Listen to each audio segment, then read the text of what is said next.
The information contained in this podcast is an expression of opinion and does not constitute investment advice. This is the Gold Money Podcast with Felix Moreno, keeping you up to date with expert opinion on precious metals and the markets. Hello and welcome to the Gold Money Podcast. I'm Felix Moreno and I'm here today with Tuur, the author of a well-known investing newsletter titled Macro Trends, and also the author of an excellent report titled The Gloom of Central Banking. Hello, Tuur. Hello, Felix. Nice to be with you. We're living in very interesting times. You write about bank holidays, capital controls, bond crashes, and currency devaluations as potential dangers in the horizon. Do you think any of these dangers are really imminent? Well, I've been thinking about this for a long time, and I think in general we have to be aware of these kind of issues. If we live in a fractional reserve system, if we live in a system where banks can do credit expansion, so it's like it should be on any investor's radar at all times, I think. But I do think we are facing some imminent dangers, and I think the crux, the big change might occur when global financial policy starts making a shift from bailouts to bail-ins in the banks. Yes, we've already seen the first bail-in in Cyprus, and it's not uncoincidental that it's happened in a German election year. And it seems that they've retracted somewhat, but they did say that Cyprus was going to be the blueprint for any future bailouts, now bail-ins in the European Union. Do you think that's going to happen? Yeah, also Willem Buiter of, I believe, Citigroup talked about a template. We hear politicians also talking about the new type of policy, and it's quite easy to verify that this is actual financial policy when you look at the papers written specifically at the Financial Stability Board, which is recognized by the G20 as something like a financial government. They are the ones making the legislation. And so you can read that already in 2011. They were writing about this new policy that would replace too big to fail, and that's called the bail-in resolutions. And a resolution, what it means is a structured default of a bank. It's very different from a bailout, which is basically just keeping a bank alive by giving it just enough to survive for a while. In fact, people in Europe are a bit confused, in my opinion. They still think that the money they have in a deposit at a bank, in a current account, belongs to them.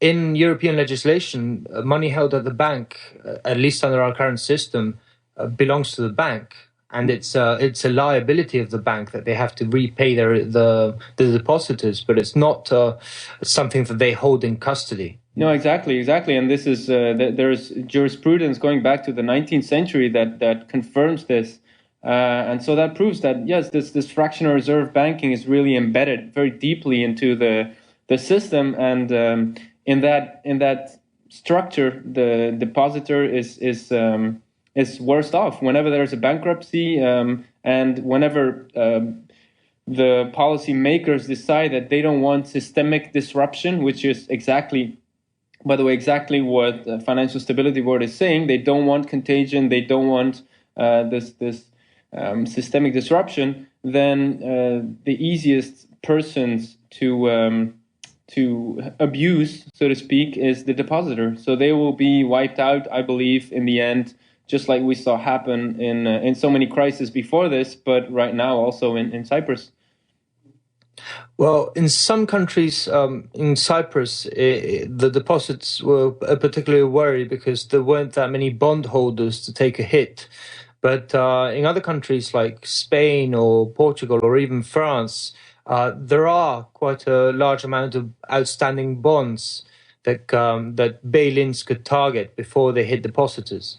Yeah, that's the thing, that you don't know, like how hot or how much hotness and how much coldness do these policymakers want to blow before they make their actual decisions.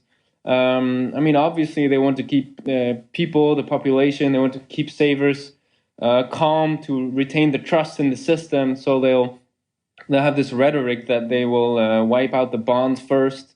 But of course, what would happen if they would wipe out the bondholders is that we get systemic disruption. We get a domino effect. We get other banks that run into trouble. How did the Cypriot banks run into trouble? A part of that was the fact that they were holding Greek bonds. So exactly, what will happen if we wipe out Spanish bond, for example? I don't know. I think a lot of. I can tell you one direct effect.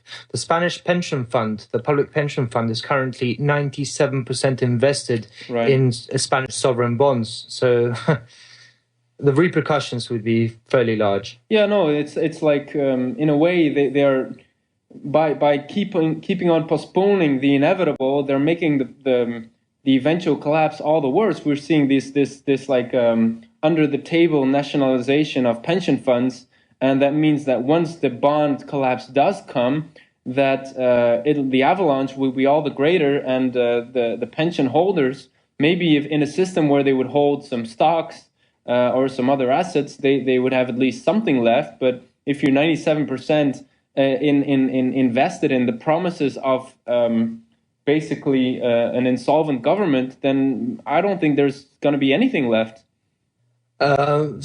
Nevertheless, the question of timing is always important. And right now we're seeing monetary expansion really kicking into high gear in both the US with QE forever and also in Japan. Japan's promised to achieve inflation at all costs.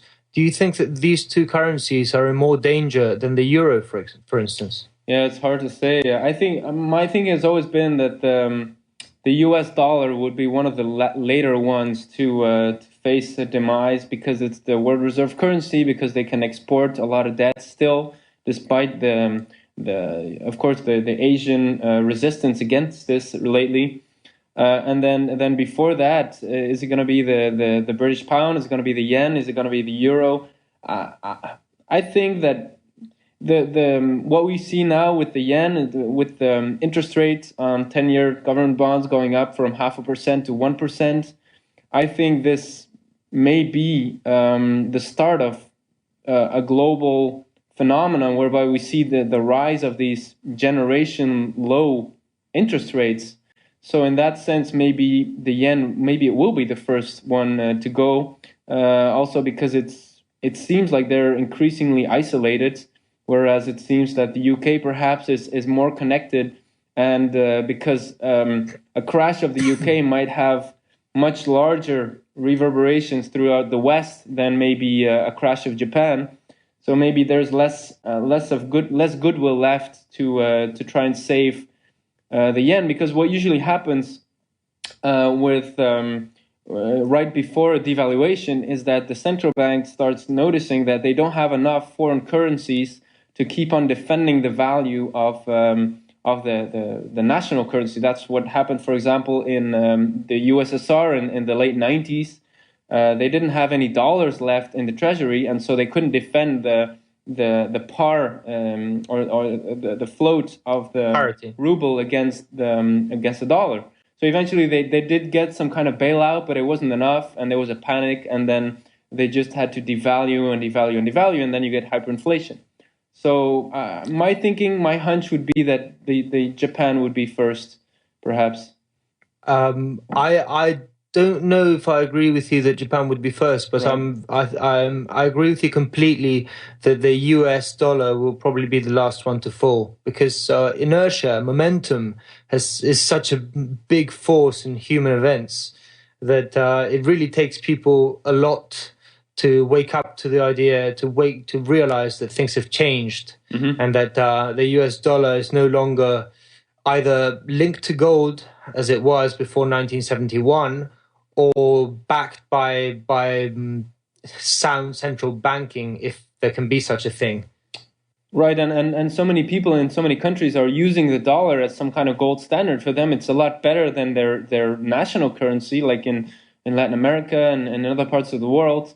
So a lot would have to happen before people start distrusting their dollar, and often it's dollar notes. Often it's cash dollars. And so I imagine that you said that you would rather see the euro decline or fall apart before the yen goes because the yen has already devalued, as far as I know. It's about 13% from January to now.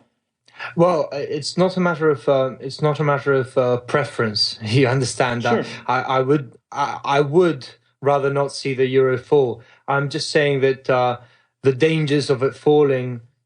I'm not so sure that the euro or even the British pound are going to be later to the race than Japan, but Right. We'll see. Right. So moving to the solutions, as I like to call it. First, the immediate solutions. How do people protect themselves from all this turmoil? And then eventually not the final, but the solutions to actually provide an alternative which is not so unstable as the current system. So I imagine you advise your newsletter readers to invest in precious metals. Yeah, absolutely.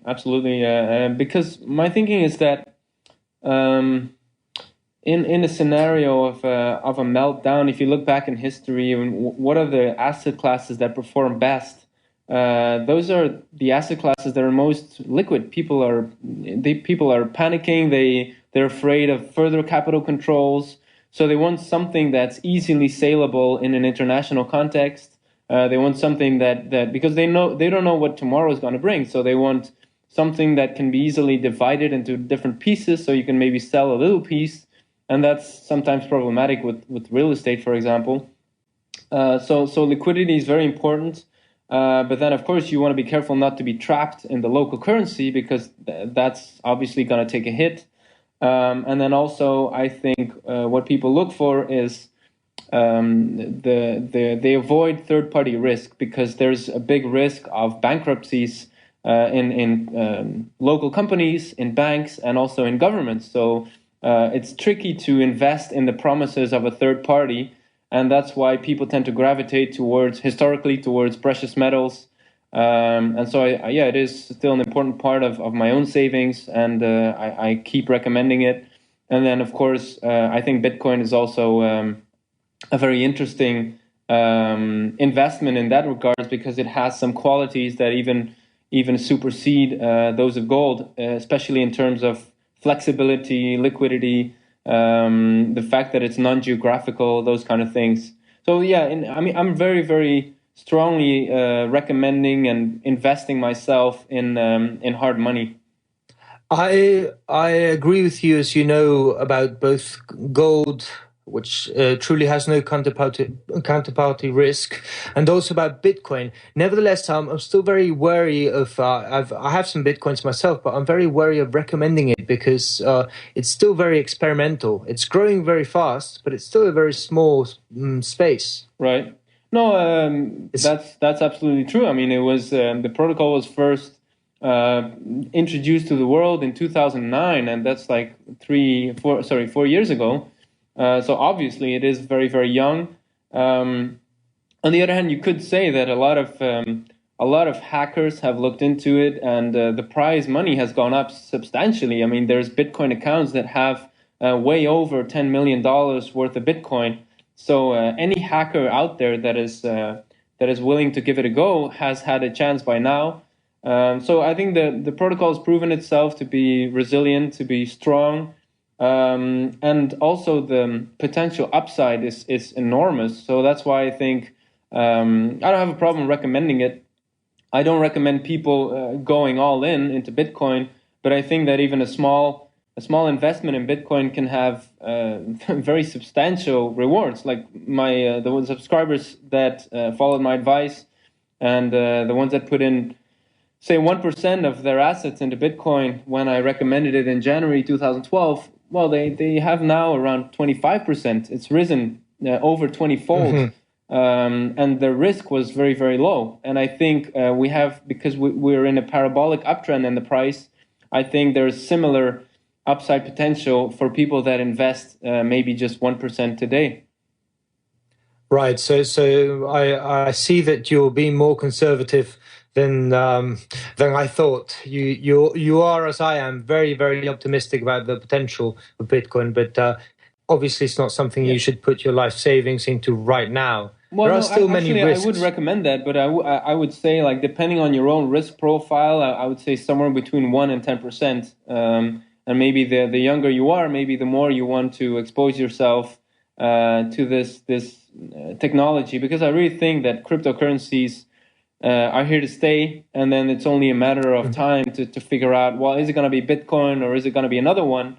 But I think there's a whole community that's extremely active around Bitcoin, so I don't see it die from one day to another. If you look at where the Bitcoin nodes are geographically, they're all over the globe. People are running this program. We're talking about multiple hundred thousands of people. So I really don't see it die very quickly, and that's why I feel more comfortable in Bitcoin than in a lot of other. Well, I wouldn't say other, but let's say in a lot of other virtual currencies, and with that I mean specifically the fiat currencies. Exactly, because let's go a bit into the detail of it. You've already talked about fractional reserve banking, but please explain how Bitcoin is different from central bank-controlled monopoly fiat money.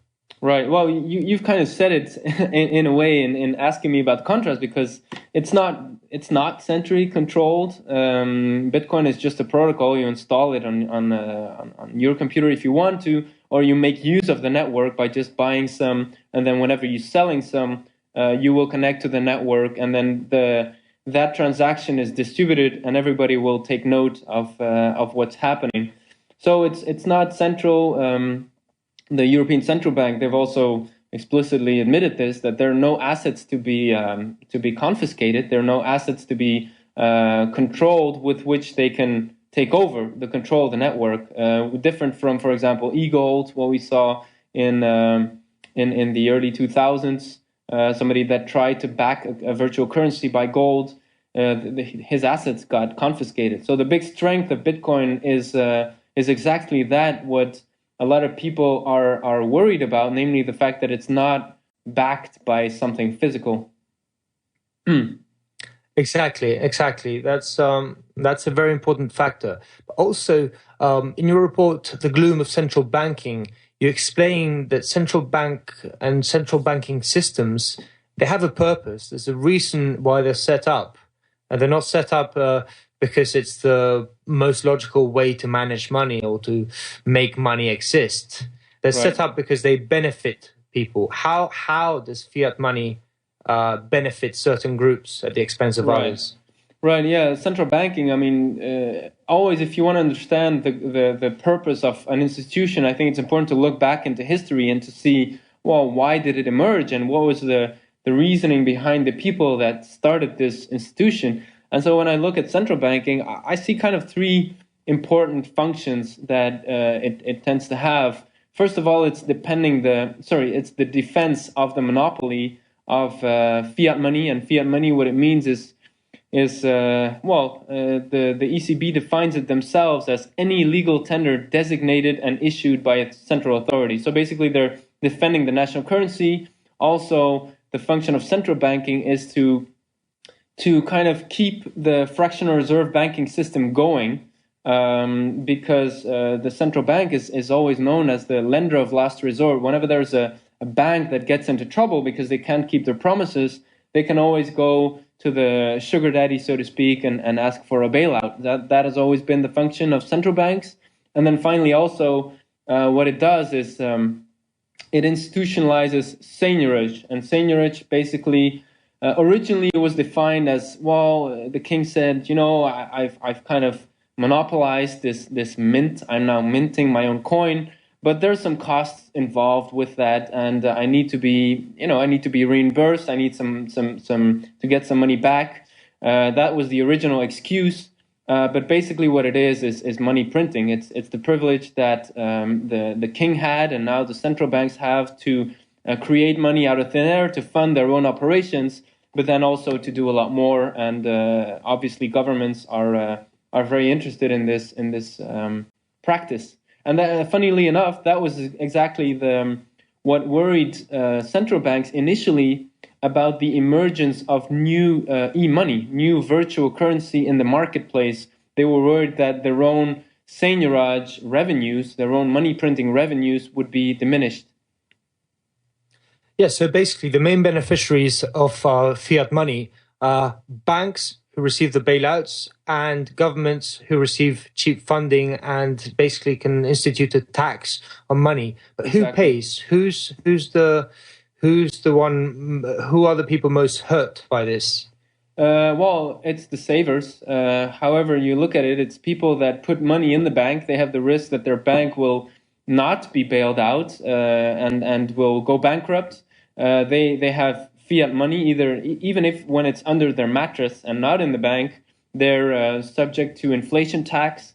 So however you look at it, it's the people that are on the bottom of the financial chain of money. They're the ones that are the last ones to receive the fiat money. They experience most of the inflation at the benefit of the people that are the first ones to receive the fresh money coming from the central bank. And those are the private banks, the governments, because they get fiat money in return for bonds that they sell to central banks. Just look at the balance sheets of central banks. They're exploding. They're full. They're stuffed with these government bonds, basically promises from governments.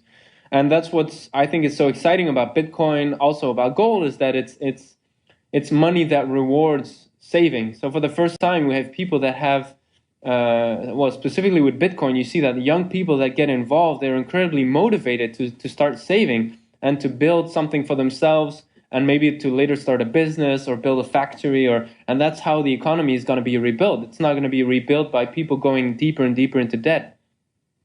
Exactly. Savings and capital accumulation. You've just come back from Argentina, where you were recently, and there the dangers of fiat money were especially graphic. Can you tell us a bit about how people there on the streets suffer from runaway inflation and things like this? It's a tragedy. And it's been going on for a while, but it's becoming increasingly difficult since the most harsh capital controls started kicking in early 2012, and on a daily basis, what people are seeing is that they are completely not rewarded for saving. So they try to get rid of their money. The farmers, for example, Argentina is a powerhouse for soybeans specifically. So the farmers were actually making a lot of money. Despite the taxes are very high on farming, and so they've been trying to hide their savings into the local market. They couldn't do it in fiat, so they decided to buy real estate, and that's why real estate prices, despite the economy not being very well, have risen a lot. And what we're seeing now is that the real estate market is freezing up. So a lot of people that have put their own savings into real estate are now also because they're losing jobs, so they're now thinking about selling their house, but then they're no longer allowed to sell their house for US dollars, and so it's kind of a conundrum. They're stuck. A lot of people are stuck in Argentina, and are just waiting, in fact, for this whole situation to resolve, for maybe once more the government admitting that they cannot pay their bills, and they have to perform some type of austerity, because the government now is very socialistic, and they try to please the poor people by all kinds of subsidy programs, and this has to stop. Obviously, the government has to shrink for some new oxygen to come in. But while that all is happening, what we're seeing is that quite a number of local people, young people, are now discovering Bitcoin, and they're seeing that they can actually produce services that they can sell outside the country and be paid in Bitcoin without even having any problem related to capital controls, and that's very inspiring. Exactly, I think. They can suddenly be part of the global economy, exactly. Not have to worry. At least they can if they have any skills that they can sell online, they can work for Bitcoin, and that's very liberating. That's one of the things that makes Bitcoin so exciting. That it can open so many doors to so many people. Right, right. And what you see happen, and that was also apparent at the conference in Silicon Valley, is that my impression is that some of the people that understand this the earliest, that are the first ones to kind of grasp what it means and kind of see the potential and the future and get really excited by it, are people that have always or that have grown up in economies that are sort of at the fringe, that are not in the West, so to speak, not Western Europe, not United States, but rather people from Argentina, Mexico, people from Eastern Europe that have had a lot of hardship in the 90s and earlier. They're the first ones to get it. And because the barrier of entry is so low with Bitcoin, they're actually, quite a number of them are actually the ones that are building successful companies, that are involved in Bitcoin mining, that are the first ones to start building up this infrastructure that's needed to make Bitcoin even more accessible to the general population. Exactly, because for instance, in the United States, you can buy Bitcoin at I think 700,000 locations with cash, but that's not possible in Europe yet. Not that I know. No, it's a bit more fragmented. The scene in Europe, there is Bitcoin.de. They're doing a good job getting buyers and sellers in touch with each other. There's Bitstamp, who's active in Slovenia. That's doing a great job in helping people buy Bitcoins. But now, I mean, there's technology that can be deployed globally. There's people working on payments, Bitcoin payments with cell phones. So via SMS, for example, there is Bitcoin ATMs. There's Bitcoin vending machines. So there's a lot of technology that can be deployed globally, and I think we'll see that happen over time. It's a bit, the question is a bit, how are the regulators going to deal with it? And, exactly. I wanted to get to that. Because obviously in your report you referenced that ECB report on virtual currency schemes, and one of the main questions in our mind, both for gold and for Bitcoin and for anything that defies the fiat money monopoly, is how are the monopolists, how are the central bankers going to react? Are they going to allow us to try and save a bit of our money, or are they going to try and ban it all? And if they do, how are they going to do it? And you mentioned before e-gold. We've also seen the Liberty Reserve closed down recently, and we saw the Liberty Dollar closed a few years ago.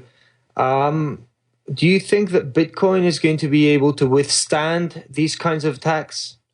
Well, I think a great analogy and a great lesson for everybody involved is to look at what happened with file exchange over the internet. We saw it as a trend in the early 2000s start to emerge. There were some companies that became famous and much used, like Napster, for example. And there was a big witch hunt to go after these companies, and a lot of them did actually have to stop doing business. But that only challenged the market to come up with solutions that were more decentralized, more discrete. And what you see today is that despite the whole witch hunt and despite all the threats and the prosecutions, 10% of the internet traffic is torrents. So it is the file exchange that the government have been trying to eradicate. 10% of the global internet traffic is actually exactly this. So I think something similar can happen with Bitcoin, in that, of course, people will be afraid in the beginning when they start going after Mt. Gox, which I think in a kind of covert way already happening, when they start going after specifically the exchanges, because that's, it's any transaction in a Bitcoin exchange is 50% involved with the traditional banking system, and that's controlled by the authorities. So it's obvious that this is, and that's also what they say in the ECB report, this is the most likely place to start regulating and controlling. But I think they do realize that they can't.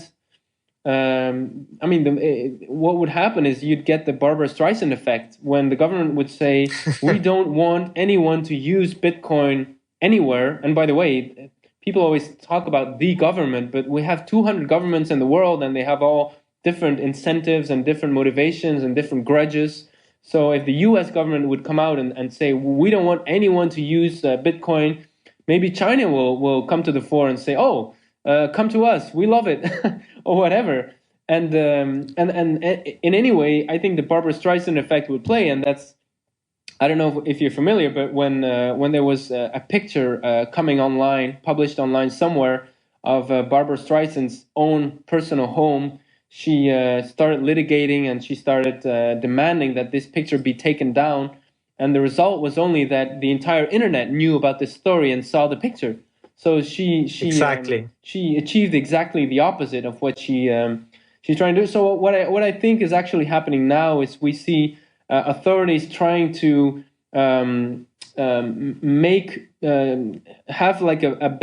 create a bad aftertaste for Bitcoin. They try to associate it with maybe pornography or piracy or crime or gambling, and in that way they're trying to dissuade people from buying it. And I think that's probably the best. How is that going to dissuade? How is that going to dissuade people from using it?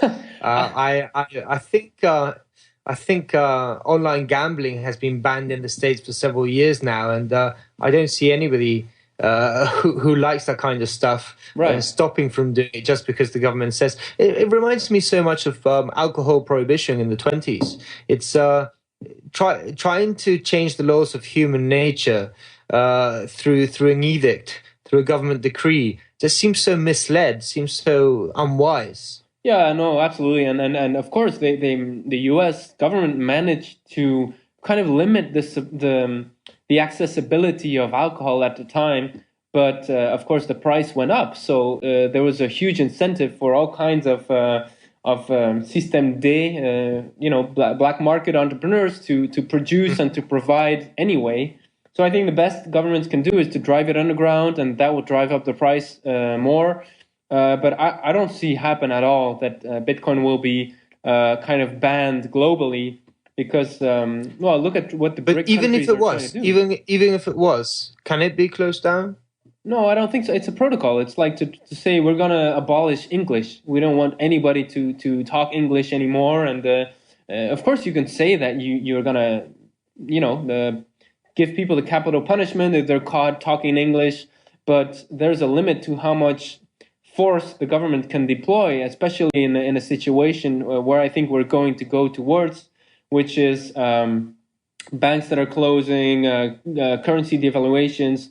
What we see happen in those kind of situations is the governments become weak. They become weak because they lack resources to pay the army of bureaucrats that they're governing, and so there is a limit to how much, because when government workers starts to be paid out very unreliably, maybe they're getting less and less wage in terms of purchasing power, they become very bribable, and then you see that the black market starts to come to the fore and starts to grow a lot, and so of course Bitcoin fits, and I'm not saying that that's the only function Bitcoin can have, but I think if it would be pushed to the limit, Bitcoin could function as a gray market currency perfectly.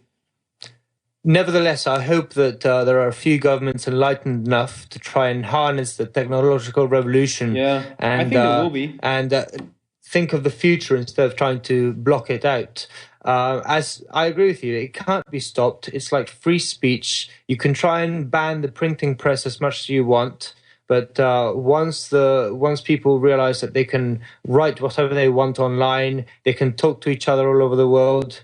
It's very difficult to shut it down. You have to become North Korea, or to take another example, if you want to ban the English language, you'd have to institute a sort of 1984 type regime in which you have newspeak and have people censoring every single thing that's written everywhere and trying to force people into a certain mold. It's very hard to do. I've always thought that technological people are very, very hard to enslave. Right. And I think Bitcoin is just a symptom of that. And the Arab revolutions, Twitter, social media, just shows that, you can't control people once they have enough means to communicate and to... and also, it's just too cool, I mean, it's just once you start using Bitcoin, it's just too much fun and you just don't want to let go. I mean, there's a kind of a fun factor and a kind of like ease of doing things. Like once you start using email, you don't want to go back and write all your, kachunk and get the copy machine to reproduce if you want to send a message to many people and pay all the stamps and whatnot. Yeah. So I think there's really like it's hard, and also it's very hard for the current authorities to regain the moral high ground after what we saw happen in 2008 already. We've seen all these egregious financial crimes. Basically, they're not being prosecuted. And they're, all these bonuses are still, so the profits are privatized and the costs are socialized, and the population is kind of like, there's an inertia, but still people know what's going on, and so it's going to be very hard for these authorities to regain the moral high ground and to say, oh, Bitcoin is evil because look at these hackers and they're sending money across the globe and who knows what they're doing. And so I really think that it's going to be a very, very hard story to sell. And that's what politicians always have to do. They have to sell a story that's somehow believable. And then they can try and steer evolutions a little bit. But I don't know. I think this is too exciting. And also I think the young generation, once they get, once they're used to Bitcoin, they won't go back. They won't want to go back to the old, very expensive, very bureaucratic, very slow way of doing banking. If you look at it now from the perspective of Bitcoin, then you realize how incredibly bureaucratic and slow it is, even if it functions. Exactly. So on that very optimistic point, because I see that you're very excited as I am about the future of gold, the future of cryptocurrencies, and the future of freedom, after all, because it's freedom of speech and being able to control your own life and your own property. That will probably make the world a much better place, even if we're going to live through some very hard times at the moment. Right, absolutely, and I think what Bitcoin does is it removes the fear from the first mover, because the first mover that does something new with finance always gets cracked down on or frowned upon or is being threatened. But because you can have this discretion, people can make the first move and not feel the fear. And that way, we're seeing this wave of enthusiasm, and it has nothing to do with people wanting to be disingenuous or wanting to commit crimes. It's all about personal freedom. Right, Tuur. So we're going to have to leave it here, running out of time. But I'd absolutely love to have you back on, because I think we have so much more to talk about. So I'm just going to say goodbye, and thank you very much for coming to the Gold Money podcast, Tuur. You're welcome. I look forward to the next talk. Subscribe to the Gold Money newsletter at www.goldmoney.com to receive email updates on new articles, videos, and iTunes podcasts from our Gold Research section.